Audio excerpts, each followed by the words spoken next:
Hey guys, welcome into a red, white, and blue edition of the KC Sports Authority podcast on this fine 4th of July. Happy Independence Day to all of you out there, and especially to my two co hosts, Spencer and JB. What's up, fellas? I am super pumped today. If you don't know, those of you who do know me, this is my favorite day of the entire year, the 4th of July, America's Independence, baby. And I am super excited to talk the 4th and sports with my two good friends. How are you guys doing? Dude, doing great, man. I love 4th of July. It's been a favorite holiday of mine as well. Ever since I was a kid, I would buy fireworks every year. I mean, it was a time for me and my best friends to come together, and I was never on vacation. I made sure to never be on vacation. But then again, I mean, maybe there's some advantages to that if you can go somewhere really cool. But you gotta I don't know. I think you just got to stay stateside. You got to light off the fireworks, and you just got to have a good time. It's a great holiday, and yeah, couldn't be more excited. I'm Spencer, what's your move? feeling good myself, man. I'm gonna fire up the grill later today, so that's always good. Only gonna have a couple hot dogs, not 30 or 40 or however many people are having today. So Yeah. Which that's so the 4th of July in sports is a big topic of conversation. There's a lot of connection, of course, we're getting into. But guys, there's a lot of topics we're going to try and cover today. A lot we want to get into. Um, we've got a big announcement that we're going to go over here in just a minute that we've been talking about for a few weeks now of some stuff that's going to change with the podcast. So we'll get into that. Also want to talk about, since this is the 4th of July and this is the day to celebrate our freedoms and celebrate our patriotism, I want to talk a little bit about some of the biggest, most influential or most recognized US athletes in regards to, the 4th or, patriotic athletes that we think of, and maybe touch on some of the biggest US sports moments in history, favorite US sports movies, storylines, anything like that that can tie into the 4th. Also want to touch a little bit on the Nathan's hot dog eating contest, because that is the 4th of July, fireworks and shoving 10,000 hot dogs down your throat in 10 minutes. So we'll talk a little bit about that. No predictions because everybody knows Joey Chestnut is the man, but we'll talk a little bit about that. Maybe some other food contests that we might be interested in, and hoping to touch a little bit on NBA Summer League for those that are local. We've got a couple KU and K-State guys playing in the Summer League, of course. So we'll touch on where they are and what we see out of them. And if time after that, maybe a little bit on the NBA off season. So with that, I'm going to make sure I got my timer going because there's a lot to cover and I don't want to skip over anything today. Let's get into our announcement. So I'm gonna start this off, and fellas, if you have anything you want to share with it, feel free. Those of you who have been trekking along with the podcast for the last year, first off, thank you so much. This has been a ton of fun. I never ever imagined I would be doing my own podcast, and especially with good friends talking sports. A year ago, Spencer and I started this up, did our first episode almost a year ago. And in that year, we have learned a lot. We've had a ton of fun. And like we've been saying for months, we're just barely scratching the surface. JB's come on. He's done a lot more content with us lately. And I think the three of us, we just have a lot of fun doing this. And so we're thankful for those of you who have been listening or watching us over on YouTube the last few months and helping us grow. But the big news is our podcast is now going to be moving over to a network. And this network, they are called the Casey Sports Company. They are a new startup sports media company. If you haven't heard of them, they've been going on for a couple months now.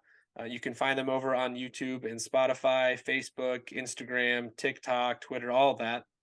They are a new startup sports media company. They've got several shows right now on their platform. They cover KU. They cover tons and tons of Chiefs content, some on the Royals. And we are going to be bringing our show over to their network. So our very next episode will be the first episode officially on their network. So this one technically is the last episode on our how we're currently constructed. Nothing is going to really change with us per se. We're still going to cover the same content, Chiefs, Royals, NBA, KU specifically. We're going to get into all of that. One of the things that they're looking forward to and having us come over is talk some of the more generic sports things. So we're going to have a cool platform to just dive into a lot of bigger picture sports topics in addition to what we've already covered. So we're super excited about that. Again, you can find the KC Sports Company. Just search KC Sports Company, like I just said, Facebook, YouTube, Twitter, Instagram, TikTok. All of our new episodes will be posted on their YouTube page moving forward. We will still have some of our own content posted to our YouTube page. So you can still stay subscribed to us as well as subscribe to them. So all new episodes will be on their YouTube page. You'll see most of the shorts, reels, and any other smaller, shorter, quicker content that we do will be still posted to our YouTube page.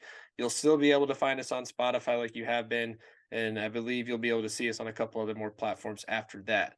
So again, at KC Sports Company, go ahead and find them now on Twitter, Facebook, Instagram, TikTok. Give them a like and a follow. You'll start seeing us share a lot more of their content on our platforms as well.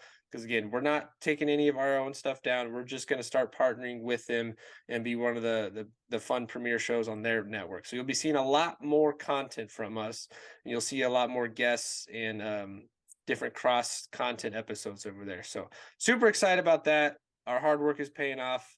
We've been joking for months that the goal was in a year or two from now to get picked up by a network, and it's happening a lot quicker.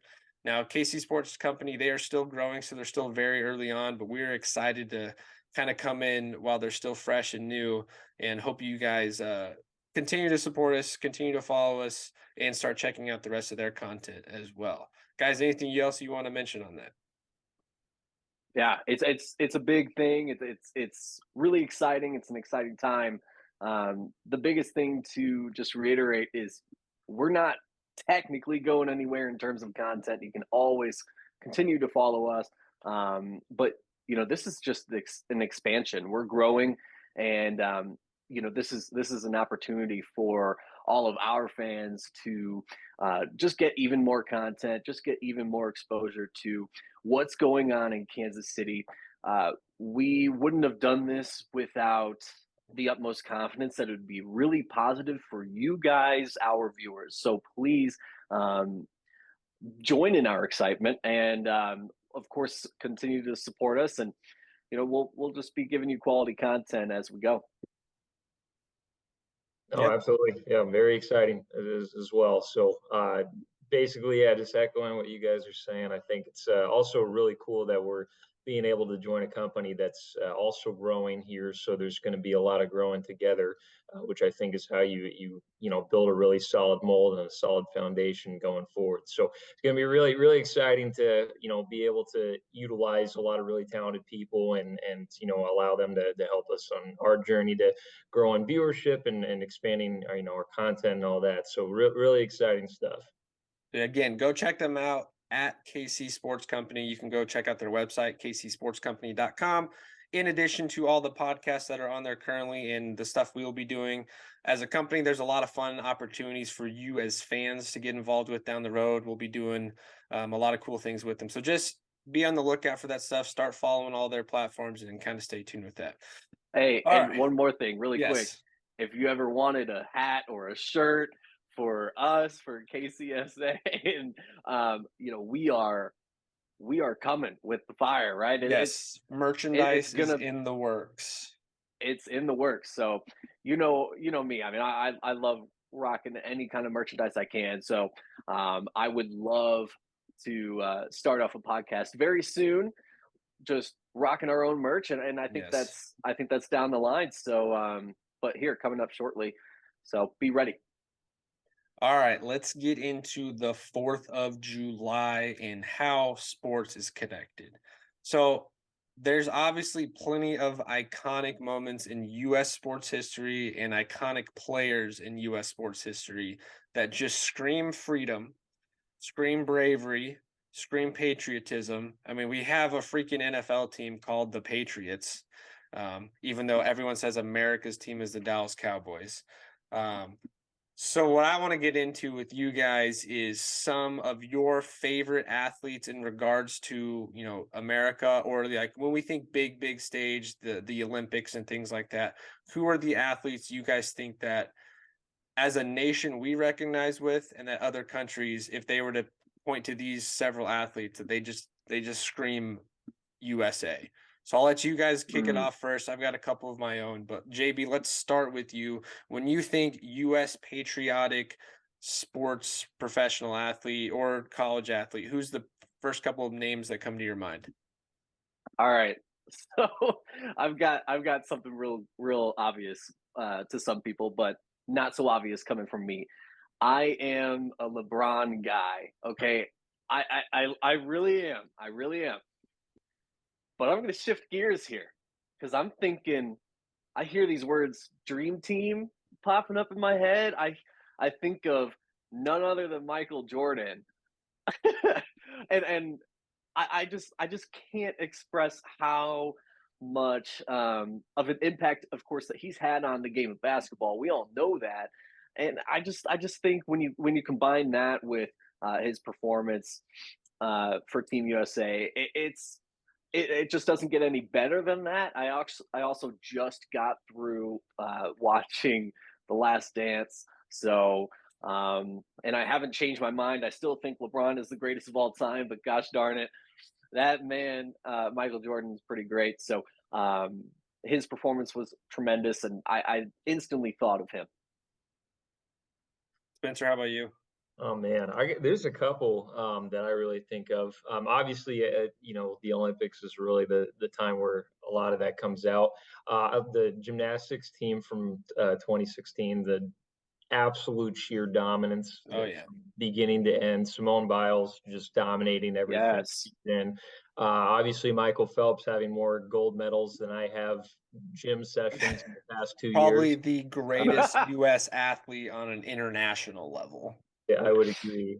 or And most successful at least. right, yeah, most accolades, and obviously I'm a basketball guy, so the dream team and all that is obviously one that a lot of people go with.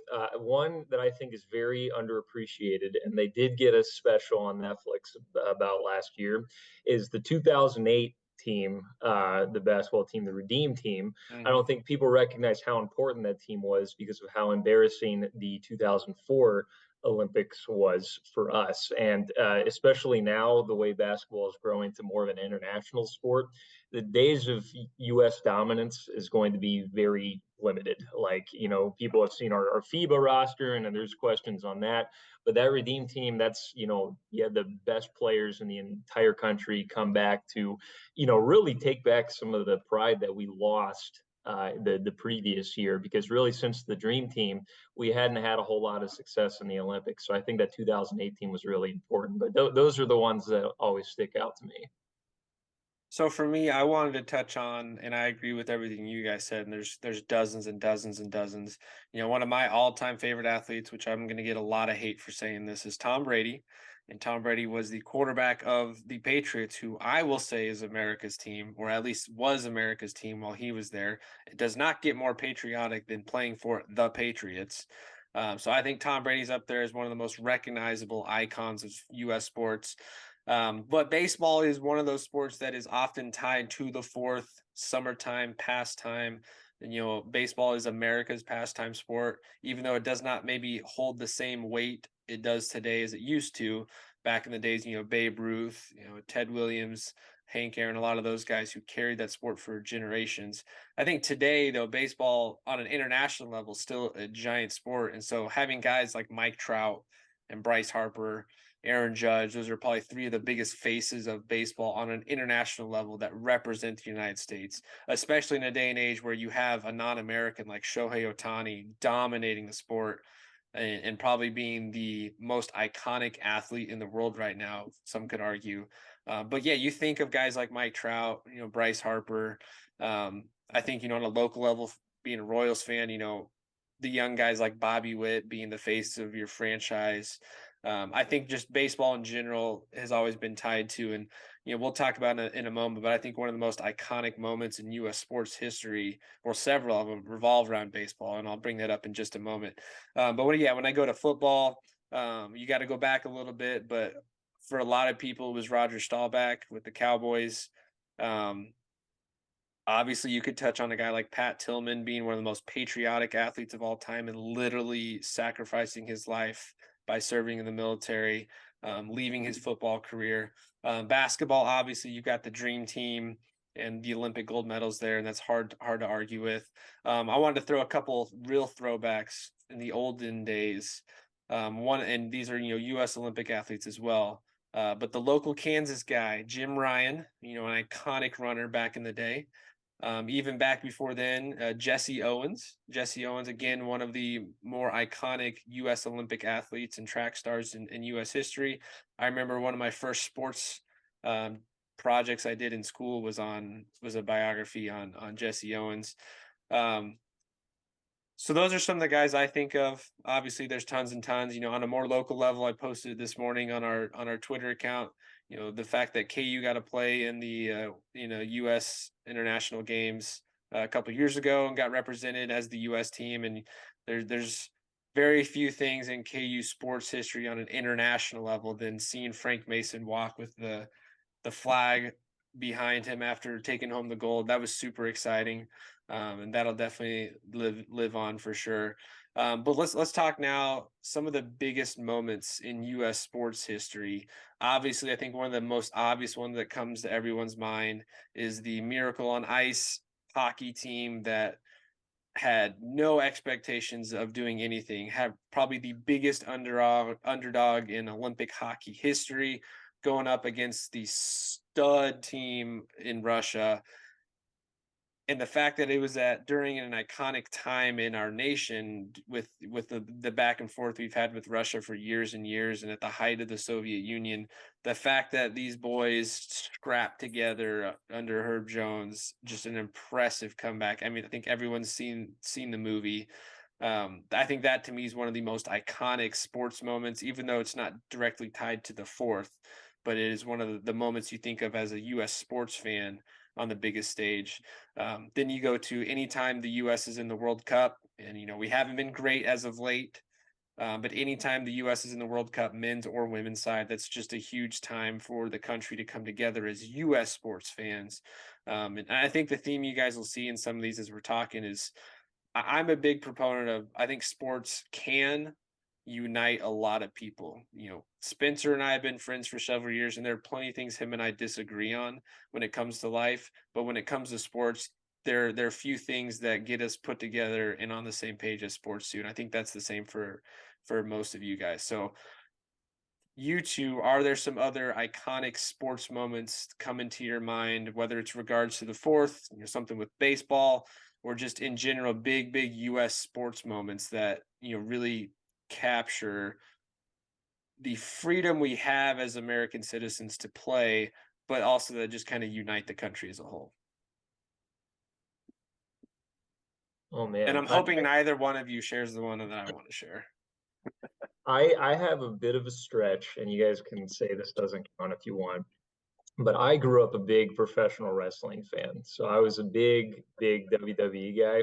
And we can argue it's not a sport, whatever. But I would say that those men and women that are on there are athletes. So I'm going. Yes. So not a lot of people know this, but the first large public gathering after 9/11 was Friday night SmackDown, or I think it was Monday Night Raw. It's one of the two.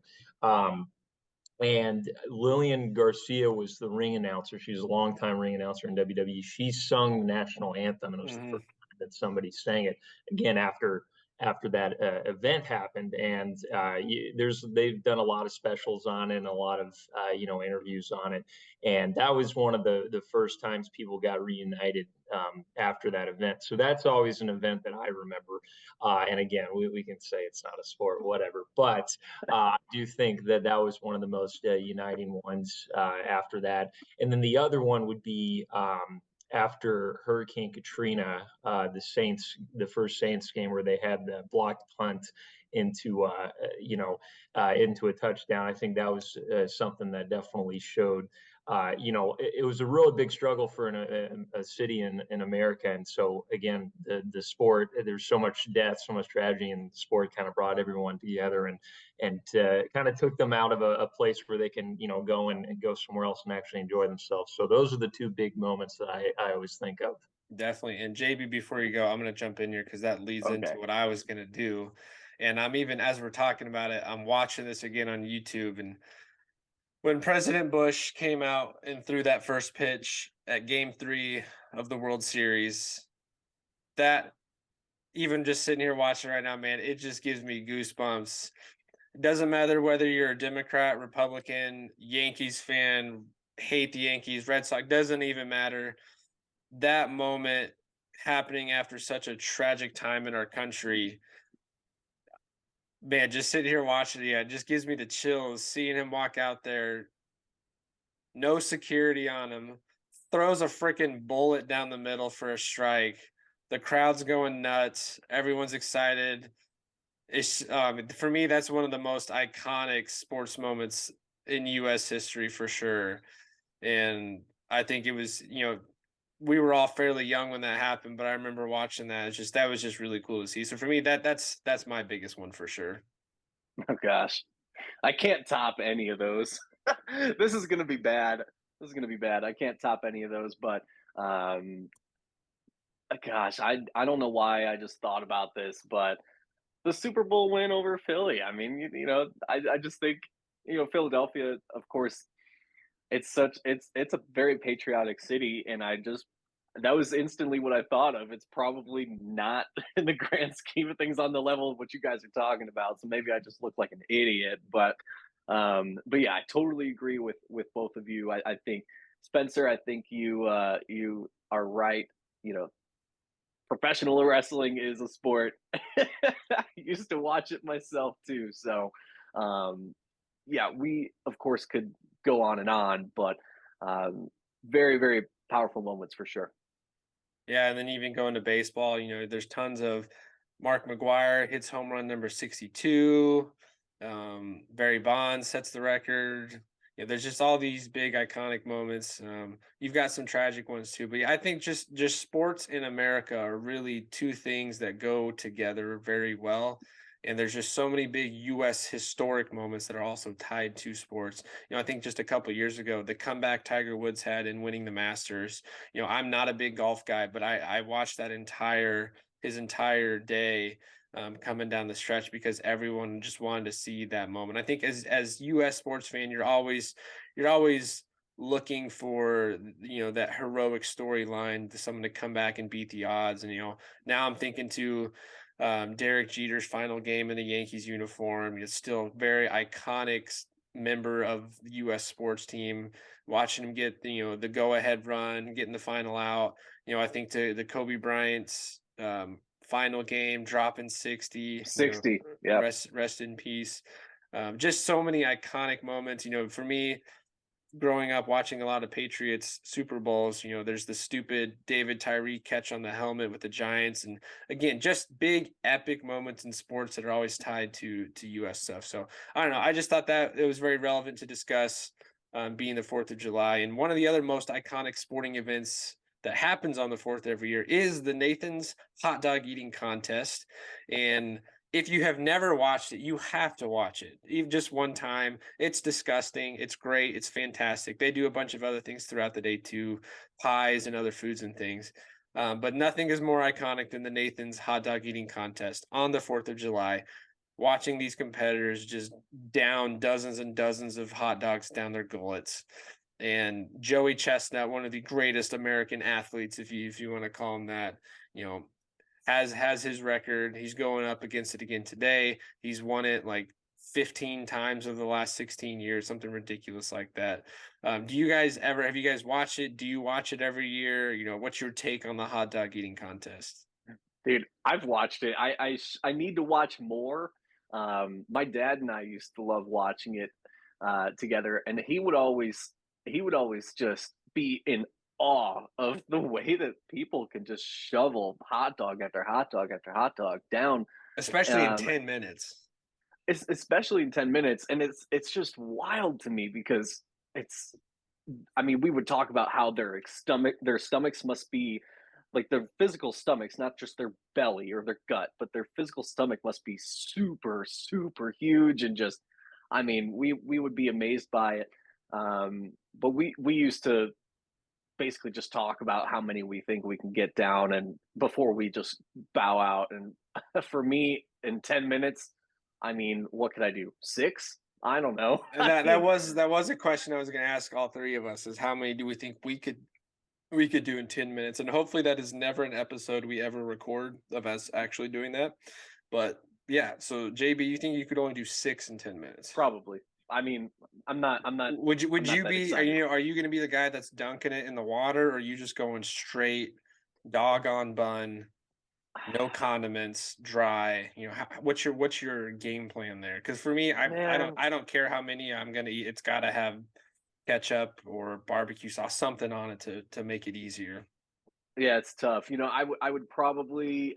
I've never dunked a hot dog in water. It just sounds like it would be Ugh, really gross. So mushy I bun. yeah, I mean, but it would help it go down. There's a strategy. So, you know, if I was actually trying to win, I probably would try that. Hopefully, you know, my gag reflex doesn't kick in. Um, but yeah, I mean, I'd also be going so slow. I can't just take the whole thing at once. You know, it's you know, you got to just take bite after bite. Yeah. Um, but it would be tough for sure. I don't. That's competitive eating isn't going to be my thing because I mean, gosh, I had 2 hamburgers last night and my stomach hurt after. I don't think I'm not really cut out for it, to be honest. Now, I will say it depends on a couple things. So if I'm allowed to, what's the proper term here? If I'm allowed to pregame a little bit, I think I could get a little bit more here. I mean, I'll tell you, if I got a couple Coronas in before, I could demolish some Taco Bell pretty easy. So I think if I have a little bit of liquid confidence, I'm like, okay, I can eat 10 hot dogs without feeling any repercussions from it. Of 10 course, then is I would, 10's the number I but keep thinking that I'm like, oh, I could do 10. Maybe I don't know if it'd be that's 1 dog a minute. Smash the dogs down a little bit and you could do it. But I don't know, hot dogs.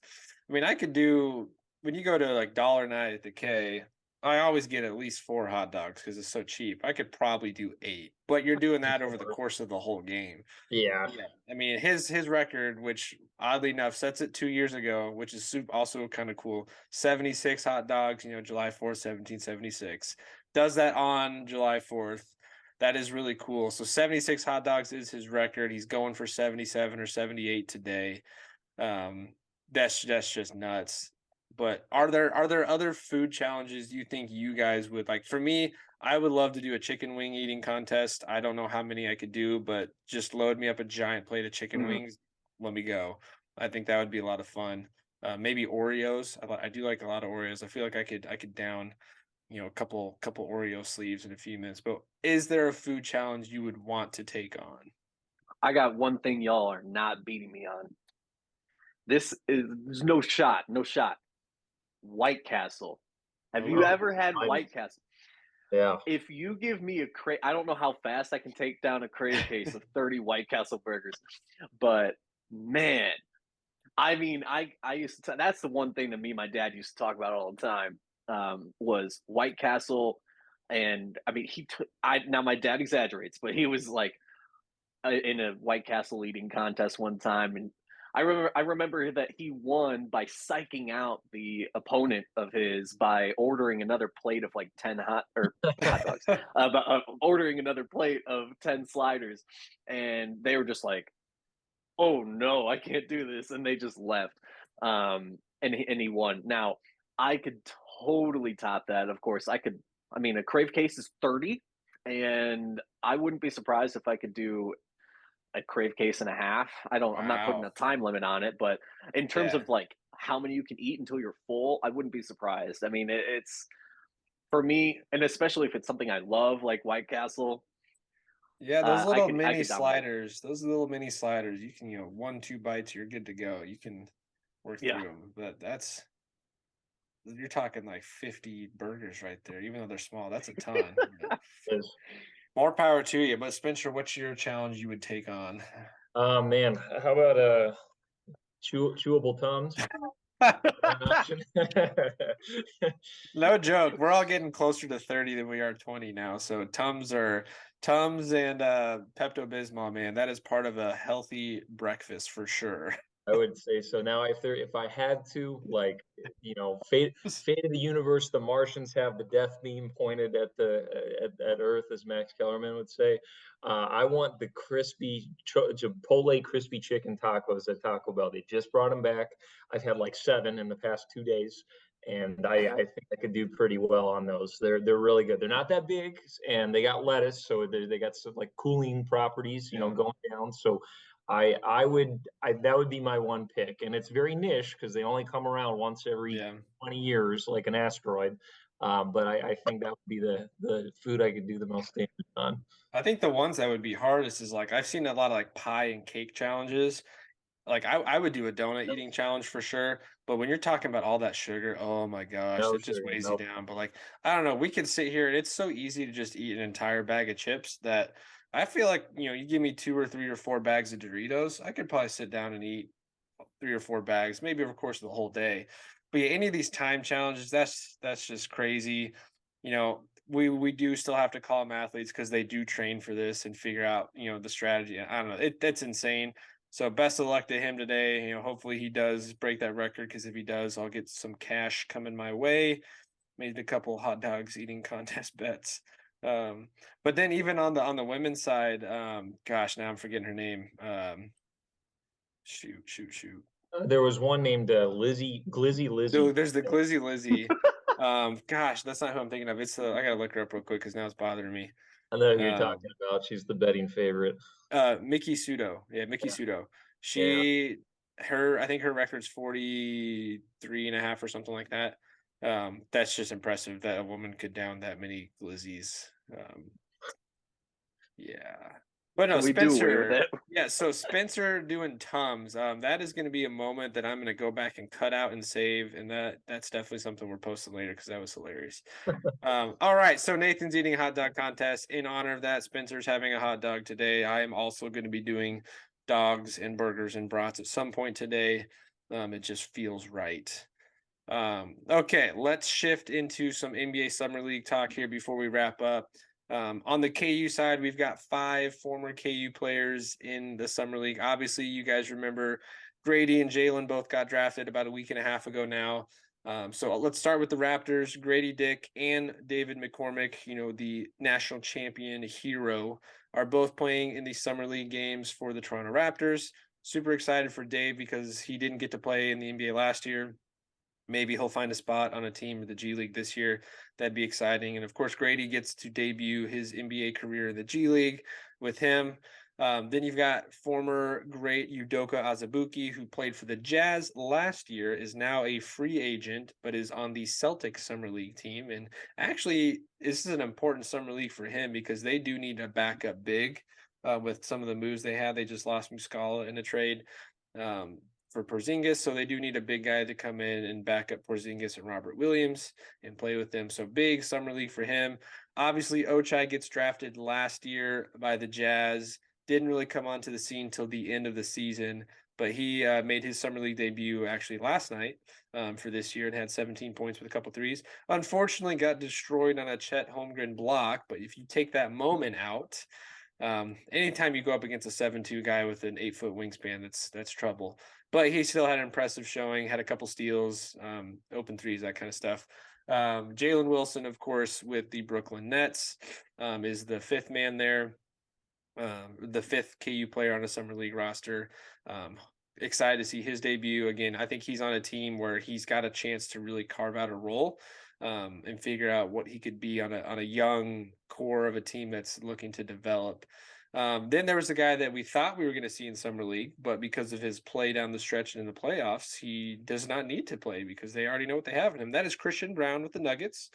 That dropped a couple days ago that he was going to be left off the roster, which initially he was on the roster, and then they took him off because they already know what they have.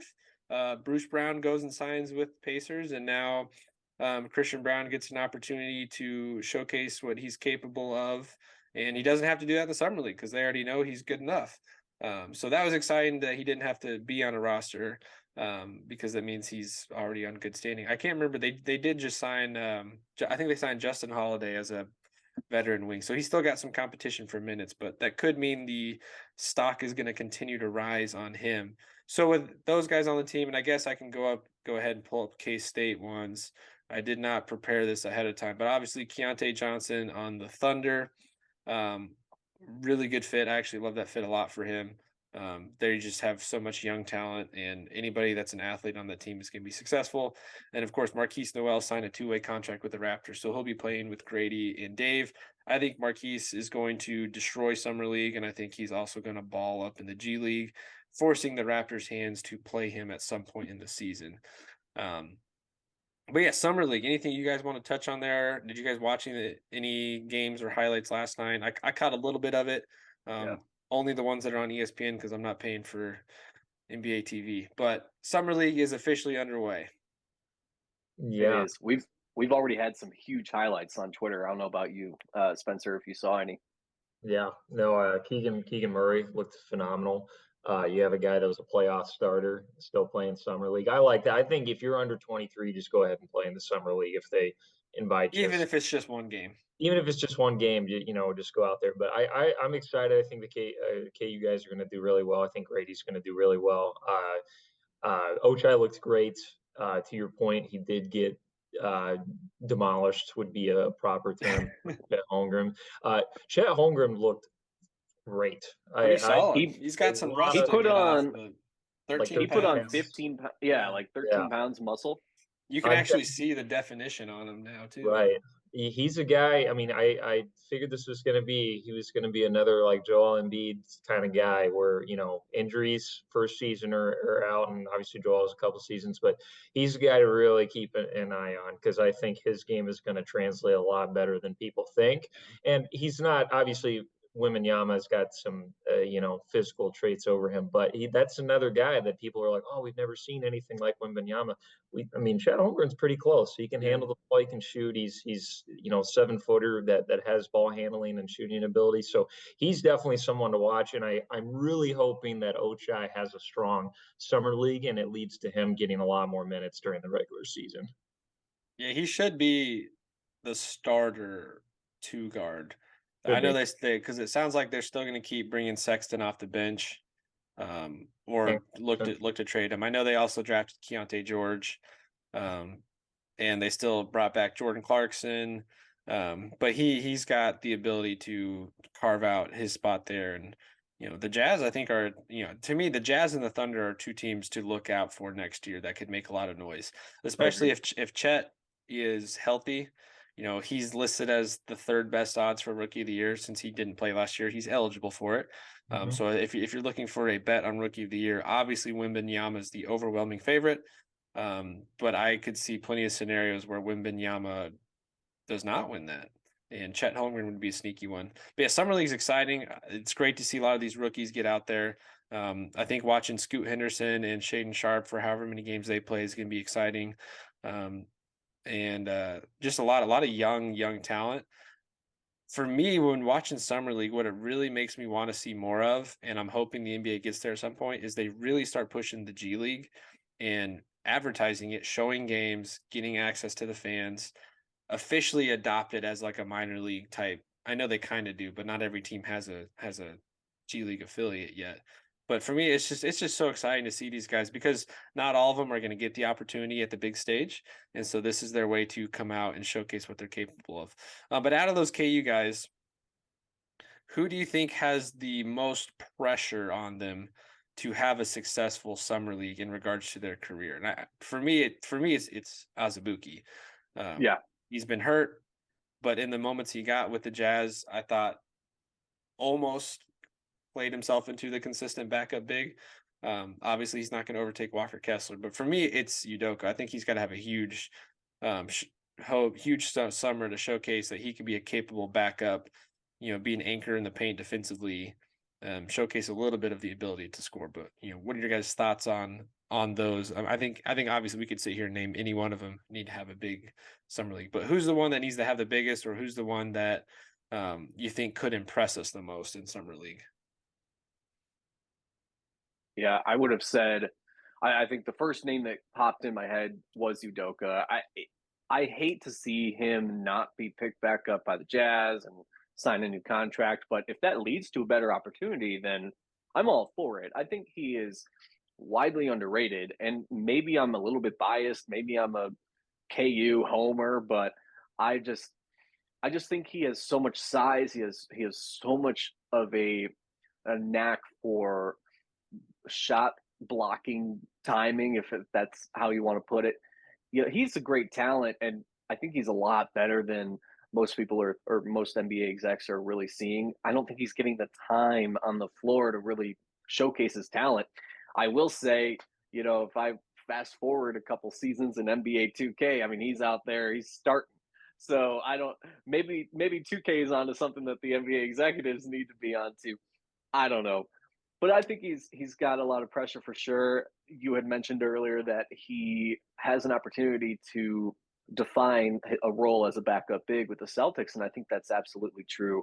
Um, Another name that kind of popped in my head though was Jalen Wilson, um, being a second round pick. I mean, you got to prove yourself. You don't want to slip down to this two-way deal and just never be able to crack a rotation. He absolutely has an opportunity, and I think if he can just kind of calm things down, take the right shots, and tap back into some of his shooting prowess that he showed at KU. I mean, he can absolutely light it up. I don't think he had the best combine really, but or he could have done better. But I think moving forward, this is his opportunity to really shine. Yeah, I mean, Doak is obviously someone to look at. I think if DeAndre Jordan can be on an NBA roster as a backup big, I think Udoka can be on an NBA roster as a backup big. So I really hope he plays well. I hope David McCormick plays well. I think he can be definitely a serviceable big as a backup here in the league. For me, the person I probably will say has got the most pressure, I'm going to go ahead and say Grady, being the lottery pick. He's going to have a lot of pressure. It's also going to be people's first look at him adjusting to the speed of the NBA. So we're going to have to see if his perimeter defense, we're going to get an early look on how that's going to look. And especially, I mean, the Raptors lost some offensive firepower with Van Vliet.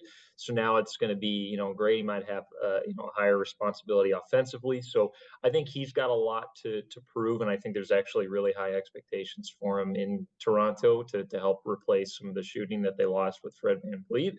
And again, just being a lottery pick, there's always going to be additional pressure on there, to perform. So, and that, I mean, really, I think all of them have pressure on him. I think again, Ochai, I mean, he plays well. He can solidify himself on that Jazz roster, and the Jazz isn't like a rebuilding team that he's going to get garbage time minutes on. They're competitive. I mean, they with Markkinen, with Sexton, with Clarkson, they have a competitive squad. So, I mean, him getting good minutes on a fringe playoff team, that's going to cement him for a while, especially because he has all the physical tools to be the prototypical 3-and-D. So he can be a guy that has a long, sustainable career if he can start off on the right foot here. So I'd love to see him continue his solid play after last night. Yep. A lot of good stuff in the summer league. There's several games coming up. Unfortunately, summer league's not as long as we'd like it to be. There's only like 6 games, but you get a chance to kind of tap into some of their potential, see what they're capable, and just see who can take advantage of the opportunities in front of them. Let's wrap up quickly with a little bit of NBA offseason. A lot of headline deals, moves. Obviously, Beal to the Suns. I think we kind of briefly touched on that a while back. Porzingis to the Celtics. Obviously, the big news right now is where does Dame land and do the Sixers trade Harden? So just real quick, each of you give me a yes or no. Does Harden get traded? If it's yes, where to? And then what's your favorite destination for Beal? And is there a team you think could sneak in and go after him? So Spencer, let's start with you. James Harden, yes or no, is he on the Sixers roster next year, this upcoming season? No, I don't think he is. I think he's gone. I think we're going to see the fat suit come out again at the start of the season. I think if he does get traded, I really think the Houston rumors have some substance, especially because number one, they have young assets that could trade to Philadelphia, and now they actually have a pretty solid roster. I know we like to make jokes on Dylan Brooks, but the dude is I mean, an all NBA defensive team last year. So even though he can't shoot the ball, into the ocean, he still is a good defender. And then you got Van Fleet solidifying the point guard role. So I think Houston is where he ends up. I don't think they trade him to a contending team, in their division or anything like that. But I don't see him coming back. When James Harden wants to go, he's gone. That's just kind of That's the era of the player empowerment anyway. Once they right, decide we're done, then the team really has no choice but to figure out how to move them on. right. Right. And as far as Dame goes, I it's kind of the battle between Shams and Woj right now. Because Shams is saying no, deal's getting done in Miami. Woj is saying, well, maybe not. It may not happen. So I do think that I think a third team's going to come into play. I'm starting to hear Brooklyn with Ben Simmons might be the third team involved. Because again, I think Dame has enough relationship and rapport with the front office that they are probably going to try and accommodate him. But potential thing to look out for would be Dame to Philadelphia. I think that could be something that we could realistically see. Other conference, not going to see him a whole lot during the year, and who knows? You might see a James Harden, involved in that as well. So I think Dame goes to either Miami or Philadelphia as of right now. All right, Yeah, JB, it'd be same really question to tough. you. Man, with Damian Lillard, we've seen reports that he only wants Miami. And I agree that he could, with good favor with the front offices, get exactly what he wants. With regard to Philadelphia, I mean, I've also heard people criticizing him as not as much of a facilitator as compared to James Harden, and Dame and Joel Embiid just wouldn't work. And I think, honestly, I think it would work a little bit better, but for different reasons. It's not about facilitating. It's just about taking over a game. And I think both guys are able to do it. And when you have two guys that can both take over a game, it's really hard to defend that. So, Yeah. I really like that move. I selfishly, because I love Joel Embiid and I want to see him win a ring, I would love that move. But it's like the writing is on the wall for him to go to Miami. And as far as James Harden, I I do love a reunion with the Rockets. I mean, we've already touched on it, but yeah, they have a ton of young assets. I've got a random team that maybe sounds a little outlandish, but like I could see him on Sacramento Kings. I could see him with that team. I don't think he really has any interest there, but I think they've got assets as well. And I really would love for him to try and kind of get them over the hump. They showed a huge promise. They have a great core, but they didn't really do a whole lot in the offseason so far. I would love to see him kind of come in as that final piece to maybe tie it all together and continue to try to dominate in the West. And I know us KU guys, we don't like Sacramento Kings. I know we don't like that franchise, but as far as I'm concerned, it's better than the Warriors winning. So any team that could contend with them, I'm all for it. Yeah. Yep. I think James is gone. I wouldn't be shocked though if he returns. I think there's a scenario he returns and that this is just all smoke for the long-term contract he wants. Clippers are obviously the favorite. I could see them totally doing this because they love to throw all their eggs into one basket and go with guys that are not consistently reliable. And that is definitely James Harden. I think this last year showed, outside of one playoff game, I think this showed that James Harden is not your game takeover guy anymore unless he wants to be. So, if combine that with Lillard, if Lillard went to this, for me, the two teams, again, are the 76ers and the Heat for Lillard. But if you could get rid of James Harden, bring in Damian Lillard, who can take over the game at any moment, and so can Joel Embiid, one, they'd still have the same lethal pick and roll action that him and James have. But I just like that fit better. So I think he goes to the Clippers. I don't really see any other teams that make that much sense. But that's kind of where I'm looking. I know there's talks about the Knicks, but the Knicks have a good thing going right now, and I don't think they're going to blow that up. But The yeah, Dame, Villanova Knicks. yeah, the Villanova Knicks. I love Dame to the Heat, of course, because I'm a big Heat guy and I love Jimmy Butler. I don't quite know how that fit would work because Jimmy likes to have the ball in his hands a lot. I think Jimmy would second nature, defer to Dame for sure, but I think that would be a lethal combination there. Um, I think it's going to be an exciting offseason. There's already been a lot of moves. There's still going to be tons more. There's still a lot of like Kelly Oubre, the former Jayhawk. He's still one of the bigger names out there. Hasn't signed anywhere. There's just a lot of free agents still looking to get picked up. The Dame Lillard trade, whenever that happens, that's going to be a gigantic domino. I think he's going to the East for sure. I think you can knock out every team in the West, because if he stays in the West, I don't think he's competing for a championship. The West is just loaded right now, and I think he's got to go East. But it's going to be exciting. So let's wrap up there. A little bit longer episode because there was so much we wanted to cram into this, of course. Obviously, the big news being that, guys, this is the first step in our journey to joining the KC Sports Company. So go check them out at KC Sports Company. Starting after this episode, again, all of our new future episodes will be on their platform. You can still follow us and subscribe to us on Spotify and YouTube, because you'll still get all of our episodes on Spotify if you're listening to us there. If you're watching on YouTube, you'll still see us post content to our own YouTube page. A lot of it will be the shorts and cut-ups of our full episodes, but we'll occasionally jump on and do our own different shows and whatnot there. But yeah, go check out KC Sports Company. You can follow them on all those platforms I just mentioned. You can still follow us at KCSA Pod, Facebook, Twitter, Instagram.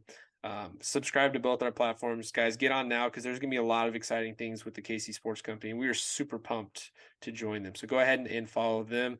As for the rest of you guys listening today, thank you. Have a happy and safe 4th of July. Celebrate your freedoms respectfully with those around you. Enjoy the day. Don't blow any fingers off. Eat plenty of hot dogs. Watch the hot dog contest. Get some summer league action. Watch some baseball. Guys, it's just a great day as a sports fan to celebrate our country's freedom and consume a lot of sports content. So again, guys, thank you so much for joining us today, and we look forward to catching you in the next episode on the KC Sports Company Network. So take care, guys.